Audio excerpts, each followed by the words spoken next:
जब कोई इंसान अपने लक्ष्य में नाकामयाब होता है, तो आसपास के लोग कहते हैं कि तुम्हें अपनी अंतरात्मा की आवाज़ सुननी चाहिए थी, तुमने गलत राह पकड़ ली। अगर तुम अपनी अंतरात्मा की आवाज़ सुनते, तो तुम अपने रास्ते में कभी नहीं भटकते। और यह बात हम में से लगभग हर एक इंसान ने अपने जीवन में एक ना एक बार ज़रूर सुनी होगी। और यह सुनने के बाद हमारे मन में भी यही ख्याल आया होगा कि मैंने तो अपनी अंतरात्मा की आवाज़ सुन के ही यह काम किया था, फिर मैं इसमें नाकामयाब कैसे हो सकता हूँ। और अगर यह लोग सही कह रहे हैं कि मैं अपनी अंतरात्मा की आवाज़ सुन ही नहीं पाया, तो अंतरात्मा की आवाज़ होती क्या है? अंदर की आवाज़ कैसे सुने? कैसे पता करें कि जो आवाज़ हमारे अंदर उठ रही है, वह हमारी अंतरात्मा की आवाज़ है? तो आज की जो कहानी मैं आपको सुनाने वाला हूँ, उसमें आपको एक ऐसी विधि पता चलेगी जिससे आप अपनी अंतरात्मा की आवाज़ सुनकर अपने अच्छे जीवन के लिए अपनी अंतरात्मा से निर्णय ले सकते हैं। इससे पहले कि आप इस कहानी में कहीं खो जाएं, इस चैनल को सब्सक्राइब ज़रूर कर लें। तो चलिए कहानी को शुरू करते हैं। एक बार की बात है, तथागत गौतम बुद्ध अपने कुछ शिष्यों के साथ किसी गांव से भिक्षाटन करके लौट रहे थे। शाम का वक्त हो चुका था, पक्षी अपने घोंसले की तरफ उड़ान भर चुकी थी। बुद्ध और उनके शिष्य चलित ध्यान करते हुए चले जा रहे थे कि तभी बुद्ध को किसी की रोने की आवाज़ सुनाई दी। वह आवाज़ झाड़ियों के सन्नाटे को चीरती हुई आ रही थी। बुद्ध ने तुरंत अपने शिष्य को रुकने के लिए इशारा किया और खुद उस झाड़ी की तरफ बढ़ना शुरू कर दिया। उसके शिष्य उन्हें देखकर चिंतित हो रहे थे, लेकिन बुद्ध ने उस झाड़ी की तरफ बढ़ना जारी रखा। तभी झाड़ियों के पीछे बुद्ध ने एक आदमी को खड़े हुए देखा। उसके सामने एक बहुत गहरी खाई थी। वह बहुत बुरी तरह से रो रहा था। वह अपना कदम उस खाई की तरफ आगे बढ़ाने ही वाला था कि तभी बुद्ध ने उसे पीछे से पुकारा। बुद्ध ने कहा कि नौजवान, लगता है तुम आत्महत्या करने के इरादे से यहाँ पर आए हो, लेकिन तुम आत्महत्या करने से पहले मेरे इन शिष्यों पर एक उपकार कर सकते हो। मरते मरते एक तो अच्छा काम कर ही जाओगे। वह आदमी बुद्ध की शांत चेहरे को देखकर पूछता है कि मैं भला उनका क्या उपकार कर सकता हूँ।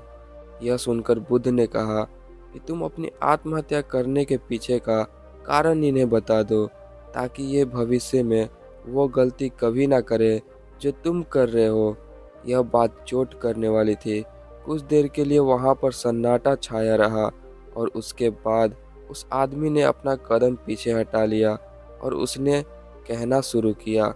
उसने कहा, आज से 10 साल पहले मैं एक किसान हुआ करता था, खेती बाड़ी करता था, मैं अपना घर चलाता था।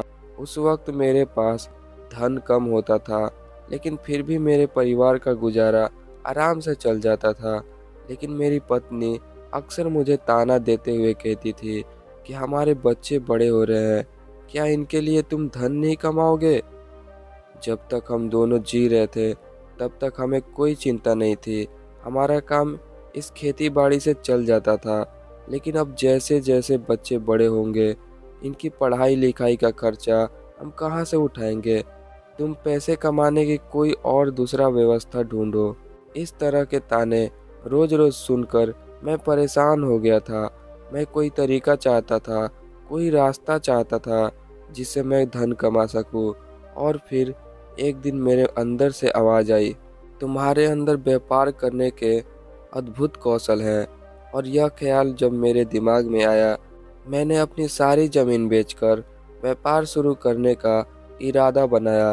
मुझे पक्का यकीन था कि मैं व्यापार में ज़रूर कामयाब हो जाऊंगा, क्योंकि वह आवाज़ मेरे अंतर मन से आई हुई थी, मेरी अंतर आत्मा से निकली थी।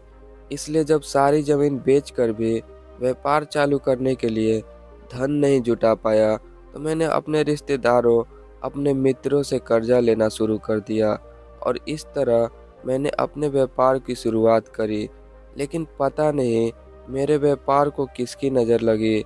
शुरुआत में अपने व्यापार को जमाने के लिए मैंने लोगों को उधार सामान देना शुरू कर दिया, लेकिन जितना ही उधार देता रहा, उतना ही मेरा धन फंसता रहा और आखिर में उधार इतना ज़्यादा हो गया कि मेरे पास उधार देने के लिए क्षमता ही नहीं बची। और जब मैंने उन लोगों से अपना उधार वापस मांगा तो उन्होंने देने से मना कर दिया, और मैंने जितना भी पैसा अपने रिश्तेदारों और अपने मित्रों से लिया था उन लोगों ने भी मुझ पर दबाव बनाना शुरू कर दिया। मेरे पास देने के लिए कोई भी पैसा नहीं बचा था। ज़मीन थी वह पहले ही बिक चुकी थी। अब मैं करता तो क्या करता। फिर मेरी अंतरात्मा ने मुझे एक आवाज़ दी कि अब यह दुनिया तुम्हारे लिए नहीं बची है प्यारे, तेरा वक्त यहाँ पर ख़त्म हो चुका है। तू जा, जाके छोड़ दे ये दुनिया, आत्महत्या कर ले।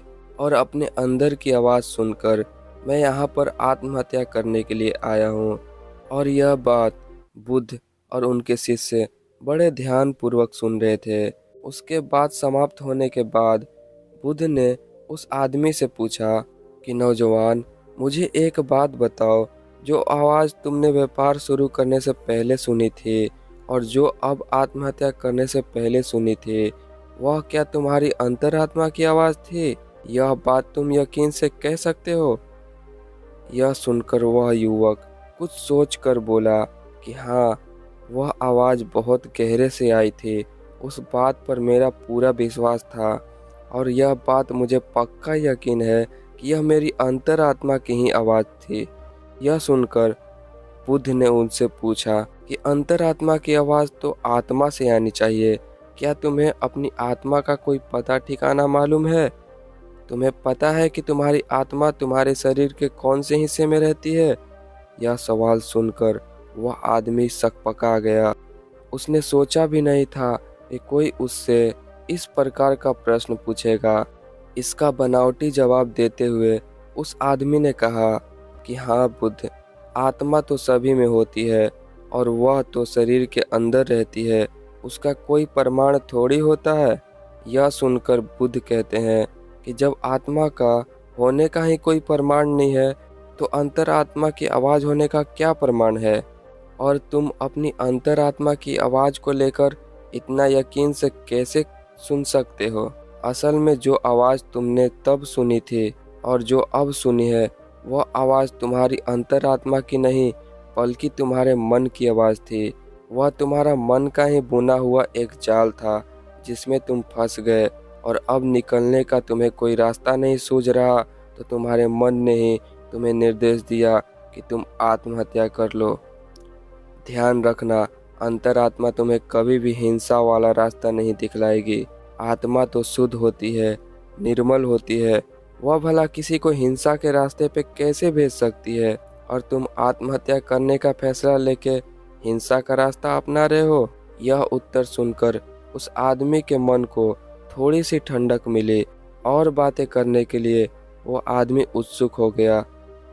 इसके बाद उस आदमी ने पूछा कि हे महाशय, आप मुझे बहुत ज्ञानी मालूम होते हैं, क्या आप मुझे अपनी अंतरात्मा की आवाज़ सुनने का कोई मार्ग दिखा सकते हैं जिसमें मैं अपने जीवन के अंधकार से बाहर आ सकूं? इसका जवाब देते हुए बुद्ध कहते हैं कि कोई दूसरा आदमी तुम्हें तुम्हारी अंतरात्मा की आवाज़ कैसे सुनवा सकता है? आत्मा तुम्हारी है तो अंतरात्मा की आवाज़ भी तुम्हें ही सुननी होगी।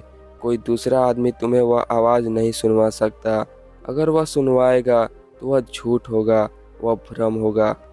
अगर तुम सच में अपनी अंतरात्मा की आवाज़ सुनना चाहते हो तो तुम्हें सचेत होना पड़ेगा, तुम्हें जागना पड़ेगा, तुम्हें होश से भरना होगा। अभी तक तुमने सोए सोए ही अपना जीवन बिताया है, लेकिन अपनी अंतरात्मा की आवाज़ सुनने के लिए तुम्हें जागना होगा। अभी तो तुम्हें इन पक्षियों की चहचहाहट भी नहीं सुनाई देती होगी, किसी के हाथ का स्पर्श भी तुम्हें महसूस नहीं होता होगा। अभी तुम संवेदना के स्तर पर भी बहुत नीचे हो। सबसे पहले तुम्हें अपनी संवेदनशीलता बढ़ानी होगी, तुम्हें होश से भरना होगा और इसके लिए तुम्हें वर्तमान में जीना होगा। और तब तुम महसूस कर पाओगे इन हवाओं के झोंकों को, इन पंछियों की चहचहाहट को, इन आसमान को, सूर्य की किरणों को, तालाब को। तब तुम्हें यह सारे तरंगे महसूस होने लगेंगी। इसके लिए निरंतर अभ्यास करो। इसके लिए निरंतर ध्यान का अभ्यास करो। ध्यान का अभ्यास करने से मन निर्मल बनता है, मन शांत बनता है और मन जितना ही शांत होगा उतना ही संवेदनशील भी होगा। यह कहकर बुद्ध पत्थर उठाते हैं और पास के ही एक तालाब में फेंक देते हैं। पत्थर फेंकने के बाद बुद्ध उस आदमी से पूछते हैं कि अभी तुमने तालाब में क्या हलचल देखी? यह सुनकर वह आदमी कहता है, मैंने देखा कि एक पत्थर तालाब में जाकर गिरा और उसमें डूब गया। यह सुनकर बुद्ध कहते हैं कि यह सारी चीजें तुमने ऊपर ऊपर से देखी है, पानी के नीचे क्या हो रहा है यह तुम्हें अभी नहीं मालूम पड़ेगा, और जब तक इस पानी के ऊपर की काई नहीं हटेगी तब तक तुम्हें मालूम भी नहीं होगा कि पानी के नीचे क्या चल रहा है। उसी प्रकार हमारे मन पे जो विचार का जाल है, हमारे मस्तिष्क को जिन विचारों ने ढक रखा है, वह विचार हमारे गहरे में कभी नहीं उतरने देती। जब एक बार विचारों की काई हमारे दिमाग से हटेगी तो नीचे पानी आएगा, और जब वह पानी भी स्पष्ट हो जाएगा तो हमारा मन भी निर्मल हो जाएगा और हम बहुत करुणा से भर जाएंगे, बहुत संवेदनशीलता से भर जाएंगे। फिर हमें यह हवा के झोंके ही आनंद प्रदान करेंगी। ध्यान रखना, मन के विचार ध्यान से शांत हो जाएंगे। और मन को साफ करने के लिए दिव्य प्रेम का अभ्यास करो। जब दिव्य प्रेम तुम्हारे अंदर पनपने लगता है तो तुम्हारा जीवन ही अपने आप में ध्यान बन जाता है। यह सुनकर वह आदमी पूछता है कि हे बुद्ध, यह दिव्य प्रेम क्या होता है? यह तो आज से पहले मैंने कभी भी नहीं सुना। उसका जवाब देते हुए बुद्ध ने कहा कि दिव्य प्रेम किसी विषय वस्तु से नहीं बंधा होता, ना वो किसी लालच से जुड़ा होता, ना किसी आकांक्षा से जुड़ा होता। वह तो सर्वत्र होता है, वह तो सभी से होता है, पंछियों से होता है, फूलों से होता है, जानवरों से होता है, इंसानों से, पेड़ों से। उन सब के लिए जब तुम्हारे मन में प्रेम उमड़ने लगता है तो वही दिव्य प्रेम बन जाता है। अगर तुम उसका अभ्यास करना चाहते हो तो उसकी शुरुआत अभिनय से करो। जब भी तुम्हारे पास समय हो तुम खाली बैठ जाओ और यह अभिनय करो, यह सोच बनाओ कि तुम किसी पेड़ की तरफ प्रेम की तरंगे भेज रहे हो और वापस में पेड़ भी तुम्हारे तरफ प्रेम की तरंगे भेज रहा है। उसके बाद जैसे जैसे तुम ये अभ्यास करते जाओगे दिव्य प्रेम उमड़ने लगेगा और धीरे धीरे वो प्रेम सर्वत्र हो जाएगा, सभी के लिए हो जाएगा। और उसके बाद तुम्हें अपनी आत्मा की झलक मिलेगी।